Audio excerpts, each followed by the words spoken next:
ក្រសួងមុខងារសាធារណៈនិងក្រសួងទេសចរសហការរៀបចំសិក្ខាសាលាស្ដីពីការពិនិត្យឡើងវិញនិងការវិភាគមុខងារនិងរចនាសម្ព័ន្ធក្រសួងទេសចរនៅព្រឹកថ្ងៃទី12ខែមីនាឆ្នាំ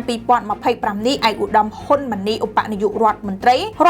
ក្រសួងមុខងារសាធារណៈកំពុងអញ្ជើញជាអធិបតីដ៏ខ្ពង់ខ្ពស់នៅក្នុងសិក្ខាសាលាស្ដីពីការពិនិត្យឡើងវិញនិងការវិភាគមុខងារនិងរចនាសម្ព័ន្ធនៃក្រសួងទេសចរដោយមានវត្តមានអញ្ជើញចូលរួមដោយឯកឧត្តមហួតហៈរដ្ឋមន្ត្រីក្រសួងទេសចរព្រមទាំងថ្នាក់ដឹកនាំនិងមន្ត្រីជំនាញនៃក្រសួងទាំងពីរនិងមន្ទីរទេសចររាជធានីខេត្តទាំង25នៅក្នុងមតិស្វាគមន៍អង្គសិក្ខាសាលាឯកឧត្តមហួតហៈរដ្ឋមន្ត្រីក្រសួងទេសចរបានជម្រាបជូនអង្គសិក្ខាសាលាថាដោយអនុវត្តតាមសេចក្តីណែនាំនិងសារាចររបស់រាជរដ្ឋាភិបាលក្រសួងទេសចរបានសហការជាមួយនឹងអគ្គលេខាធិការដ្ឋាននៃកវរដើម្បីគាំទ្រដំណើរការនៃការពិនិត្យឡើងវិញនិងការវិភាគមុខងារនិងរចនាសម្ព័ន្ធវិស័យសេដ្ឋកិច្ចដោយធ្វើការពិនិត្យឡើងវិញវិភាគមុខងារនិងរចនាសម្ព័ន្ធនិងការធ្វើបច្ចុប្បន្នភាពរចនាសម្ព័ន្ធនិងទិន្នន័យនិយមមន្ត្រីរាជការរបស់ក្រសួងទេសចរជាលទ្ធផលក្រសួងបានកំណត់មុខងារគោលការណ៍ចំនួន3មានដូចជា1គ្រប់គ្រងវិស័យទេសចរ2ដឹកនាំនិងសម្របសម្រួលការអភិវឌ្ឍវិស័យទេសចរនិងទី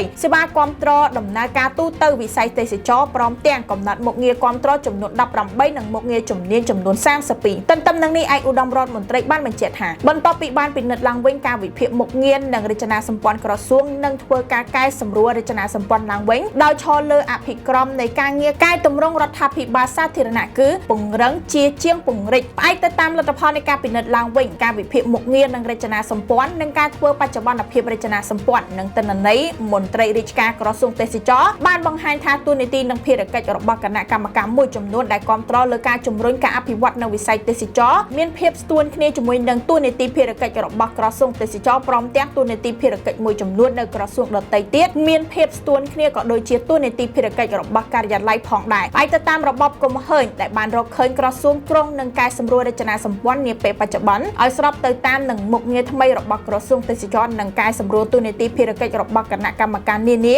ដែលគាំទ្រដល់ការជំរុញនិងការអភិវឌ្ឍវិស័យទេសចរនិងមន្ត្រីរាជការតាមអង្គភាពនីមួយៗលើមុខងារមួយចំនួនដើម្បីប្រសិទ្ធភាពការងារឯកឧត្តមរដ្ឋមន្ត្រីបានបន្ថែមសូមជម្រាបថាសិក្ខាសាលានេះគឺមានបទបង្ហាញរបស់ថ្នាក់ដឹកនាំក្រសួងមុខងារសាធារណៈចំនួន2រួមមានដូចជា1ការបង្ហាញពីដំណើរការនៃការពិនិត្យឡើងវិញនិងការវិភាគមុខងារនិងរចនាសម្ព័ន្ធរបស់ក្រសួងស្ថាប័នដោយលោកជំទាវ ឈីវិជារារដ្ឋលេខាធិការក្រសួងមុខងារសាធារណៈនិង2ការបង្ហាញពីការងារបំពេញគ្នាគាំទ្រគ្នានិងជំរុញការអនុវត្តការងាររួមគ្នានៅក្នុងក្របខ័ណ្ឌកែតម្រង់និងពង្រឹងអភិបាលកិច្ចរដ្ឋលេខាធិការប្រចាំក្រសួងមុខងារសាធារណៈនិងជំនីលីពី I Love Cambodia Hot News TV